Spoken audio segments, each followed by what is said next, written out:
It was the winter of 2004, and families in a remote Afghan village were struggling, devastated by years of war and political unrest. But all you got to do is see some little 3-year-old kid running around barefooted without any food, his belly distended because he's hungry. And it goes right to your heart. When an aviation unit from the Utah National Guard saw a need and wanted to help, it wasn't about military strategy. This was about giving, about humanity. I believe that God, our Heavenly Father, or all that wants us to do good and right things.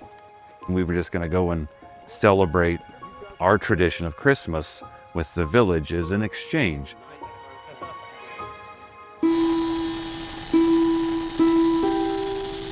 The day was filled with anticipation and hope.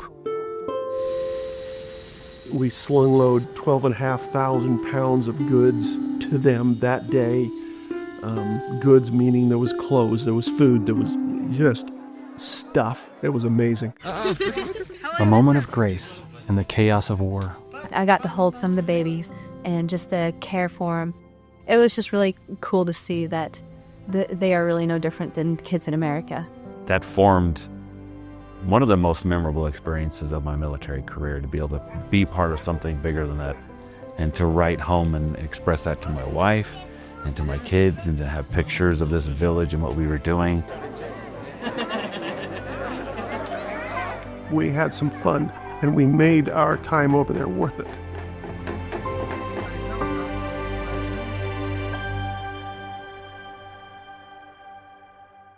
I've wanted to tell this story for over 20 years. I joined the National Guard back in 1999, right out of high school. The unit's known as the 1st of the 211th Aviation, and our nickname is the Air Pirates. So every unit has what's known as a unit historian, and your job is to kind of capture and document what the unit does. I've always enjoyed doing those kind of things, so I volunteered for it. I had a camera, and the command said, all right, Jared, pretty much just film what you want, and then if you have time, make little videos or photography to kind of showcase what we do. So I filmed nearly 50 hours of footage, pre-mobilization and then mobilization, or our deployment, back in 2004 and 5. And I think given what's happening in Afghanistan right now and the world at large, I think this story is one that needs to be shared. It's a story of hope and goodwill and people trying to understand the unknown. And I think it is as relevant as ever. In the winter of 2004, Task Force Pirate deployed from Utah to Fort Carson, Colorado, on our way to Afghanistan for a year deployment. And we started our pre-deployment right here during the month of December of '03 and prepared our trucks, our personal gear, our helicopters, our mindsets, everything to move lock, stock, and barrel. That was to assume the combat aviation mission in northern Afghanistan. Our main mission is to act as a deterrence with the AH-64. The threat elements are very afraid of the Apache helicopter. We're also known as Black Death.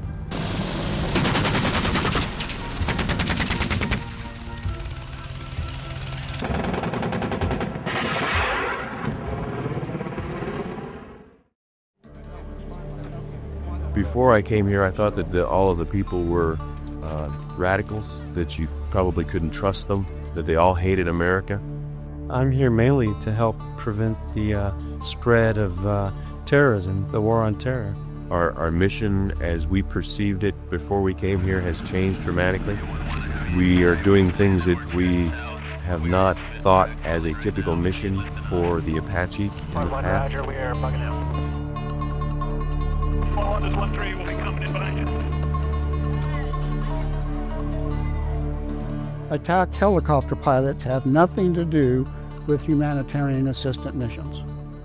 It's not part of our job. It's just nowhere near our job description. But that's what our unit did, in addition to all of our assigned missions. Do you feel like you were here for a good cause? Yes, I do. here to help the people of Afghanistan, and I believe that's a worthy cause. That we're all people, we all have certain needs, and freedom is one of them. My first flight, I felt like I had traveled back in time to the time of Jesus, and it was biblical. Back then, there was no solar, so if you were not in the city and you were flying, you almost never saw lights. I was surprised in the similarities, not just the people, but the topography and just the look of the place, even the feel of the air, the seasons. It felt like home on the other side of the world in a way. I knew I was going to Afghanistan for a reason. I was supposed to be there. And I knew it wasn't because of my superior Apache flying skills or anything I could add to the Apache community. And so I became aware from the very beginning to start looking for what are the other reasons why I'm supposed to be here. So in context, Bagram Airfield is not just U.S. Americans. We had Germans, we had French, we had Koreans, we had Egyptians, we had, it must have been 10 other governments there, and they all do different things. So it started with some really good people that saw a need to help and just wanted to help. On base, there was a Egyptian hospital and a Korean hospital. And the locals would come on those bases and seek treatment. And we realized we could interact with the locals, try and understand the other, if you will, and start giving out things just to do something. And so every waking moment, if I wasn't doing my job, I turned my efforts toward Humanitarian, and the rest was just history. It just fell in place. And so with that, I learned that on those specific dates, I asked, could we bring humanitarian assistance and hand it out to the women and children on those dates? And they go, sure, why not? And so that's what started the homegrown, our families back home collecting stuff, shoes, coats. I cannot tell you how many people have sent us stuff. And so I applaud America for stepping up. Everybody I talked to has stepped up to the plate and just helped us out. I'm just blown away by the support we've had here. You know, we all started getting this information. These people need things, they need help. And there were children also. And so we started sending toothpaste, toothbrushes, shampoo, you know, all these kinds of things. And they would go over to the hospital and give out these things. That grew over the year to be a very big enterprise, meaning it took several soldiers every day to go to the post office to pick up our unit mail, which took a truck, sometimes two, all the stuff our families and friends were sending. And people started noticing, the rest of the base started noticing what we were doing and how much great stuff we were getting from our ladies back home and from the Church of Jesus Christ of Latter-day Saints. I mean, we got a whole pallet full of newborn kits from them and other things and from other organizations. And so, as it turned out, there were other groups asking, well, can we help you? One of the enlisted guys was a good writer, and so he wrote up some articles and got some real good publicity for telling people what we had been doing. And it just snowballed, and we were getting boxes and shoes and school supplies, and toys and food, and we all over the United States, all the way to Australia. We had boxes come from Australia too, so it's pretty successful. We were literally giving things away daily. We took a flight in a Chinook. Actually, we filled up 2 Chinooks with boxes full of shoes. And these were from our friends in Hawaii, the ladies from their soldiers in Hawaii. And we had these big boxes just loaded with shoes, and we made sure that the shoes were tied together. And I remember we were flying over these villages, and we were kicking these boxes of shoes out the back of the Chinook helicopter. Well, we made sure we didn't hit anybody, but dropping this to these villages out in the most remote parts of the country because people didn't have shoes. We had done that a couple times, and the kids now will run out and wave and point at their shoes and stuff to, show us, that at least they're appreciative or they want more, or, so it's pretty rewarding to see that. It felt pretty good to be able to take this stuff from these donating parties and deliver them, however we did it, to these people around the country. We were doing convoys to orphanages when the thought occurred to me to go back to this humanitarian assistance unit and ask about joining them on a trip to the villages that they were helping with.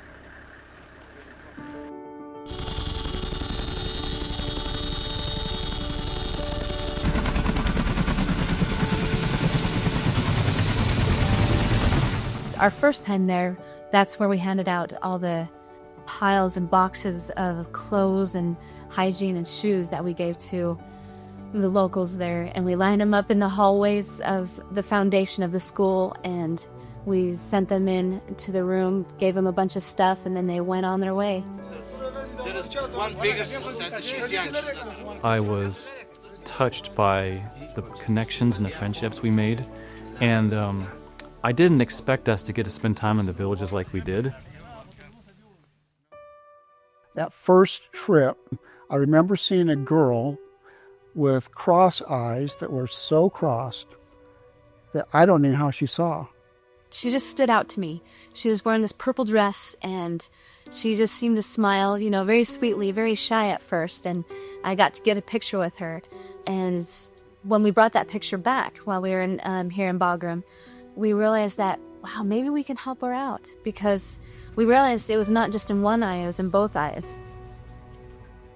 Immediately, we started getting things worked together with the Egyptian hospital, with the eye surgeon there, and also the U.S. hospital and their eye surgeon. I later learned that the condition's called strabismus. And I remember both of the surgeons, the Egyptian surgeon and the U.S. surgeon, kind of operating simultaneously. The Egyptian hospital was a godsend. That was our medical source to fix things, to fix these kids. And we coordinated it with the elders of the village, which are kind of like mayors, I guess you could say. And we wanted to make sure we were not skipping any ropes, and we wanted to make sure that we were getting the right permission with Halima's family and all that stuff. So Halima was with us a week at Bagram, and it was so cool to interact with her and give her and her father a taste of our culture.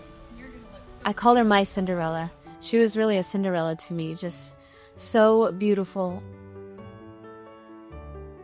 Finally, when we were able to get back on our last mission, after a few hours there and finishing up our humanitarian mission there and dedicating the school, I hadn't seen Halima yet, and my heart sunk. I was like, where is she? What happened?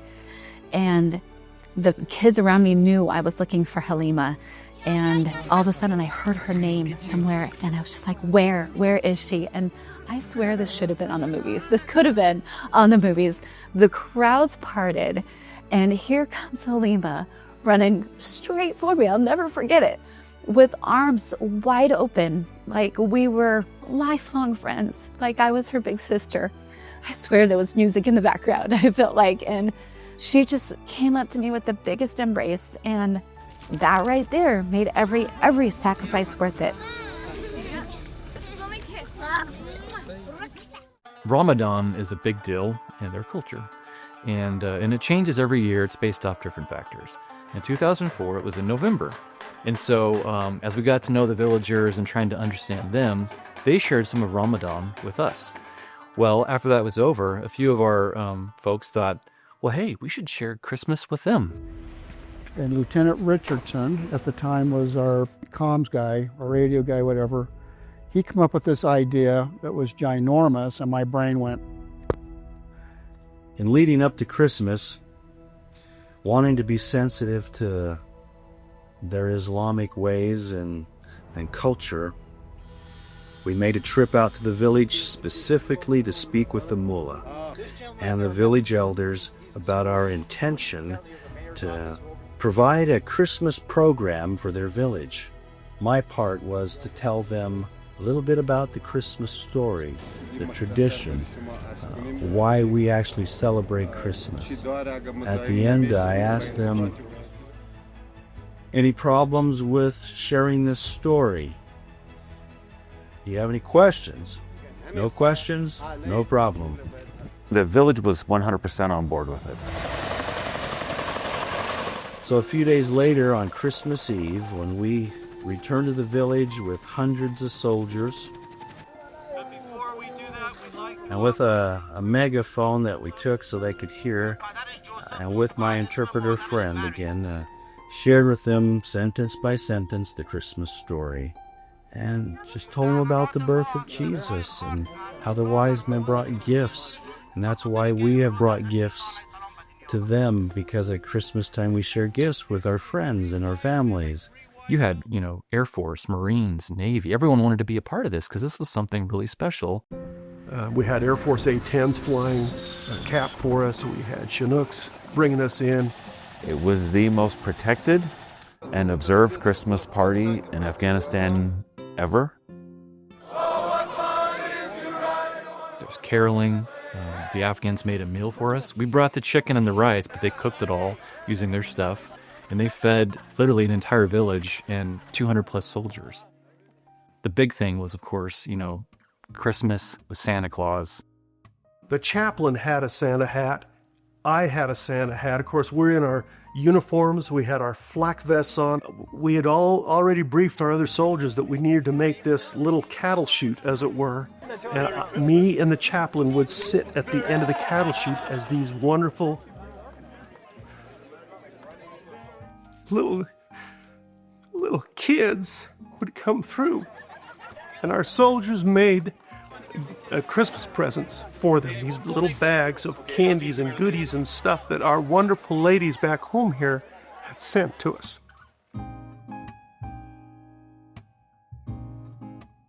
I shook their little hands and, excuse me, and gave them a hug.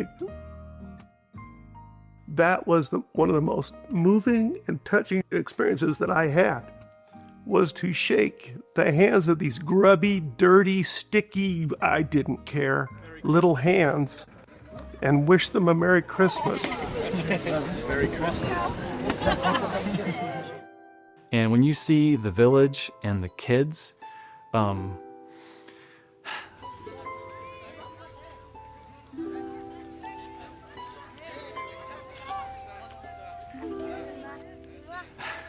I sometimes still tear up when I watch the footage because they're just kids.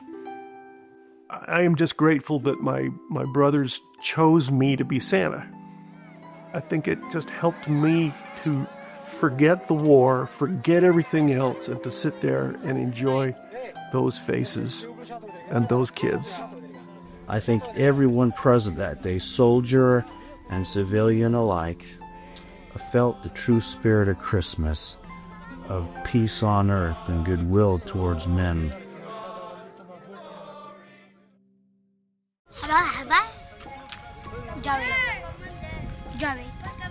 Yes. I think about the kids a lot, especially going back through the footage, and that's 20 years ago, so these kids would be adults now. And I worry about the village because they embraced us, and we embraced them.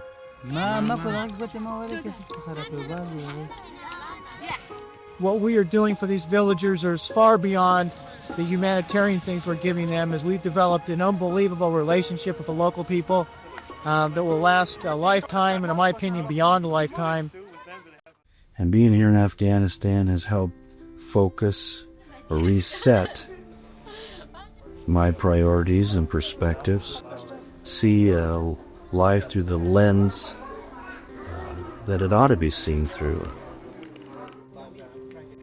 If you can find opportunities to help the one, knowing that you're not going to help all of them, I think you ought to do it.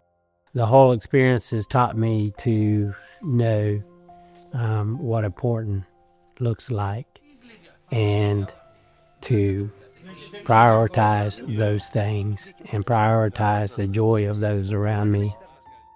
It sure did help us. I can't imagine if we hadn't done it, how much more difficult it would have been, actually, just getting through that time.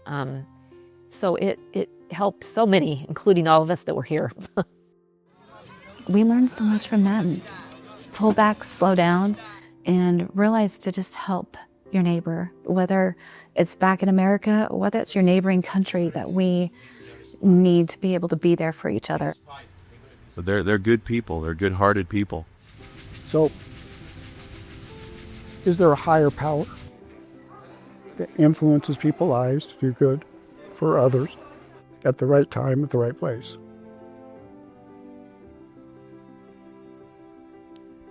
Well, the answer is yes. I hope other people can realize that in this misunderstood country, there's a lot of people just trying to live their life, and sometimes they need help. My hope for Afghanistan is that the people still hold on to our shared experience, and it gives them a source of strength, and that they know that we're thinking about them, and we'll always care. Bye-bye. Can I get a hug? Get a hug this time?